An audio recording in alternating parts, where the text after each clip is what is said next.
తన తండ్రి అయిన ఇశ్రాయేలును చూచి, ఆ చిన్నవానిని నాతో కూడా పంపుము, మేము లేచి వెళ్ళుదుము. అప్పుడు మేమే కాదు, నీవును మా పిల్లలును చావక బ్రతుకుదుము. నేను అతని గూర్చి పూటపడుదును, నీవు అతని గూర్చి నన్ను అడుగవలెను. నేను అతని తిరిగి నీ యొద్దకు తీసుకుని వచ్చి నీ ఎదుట నిలువబెట్టని ఎడల ఆ నింద నా మీద ఎల్లప్పుడూ ఉండును.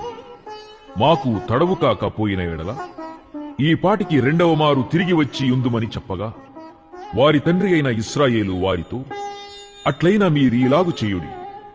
ఈ దేశమందు ప్రసిద్ధములైనవి అనగా కొంచెము మస్తకి కొంచెము తేనె, సుగంధ ద్రవ్యములు, బోళము, పిస్తాచకాయలు, బాదము కాయలు మీ గోనెలలో వేసుకొని ఆ మనుష్యునికి కానుకగా తీసుకొని పోవుడి.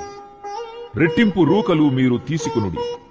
మీ గోనెల మూతిలో ఉంచబడి తిరిగి వచ్చిన రూకలు కూడా చేతపట్టుకొని పోయి మరలా ఇచ్చివేయుడి.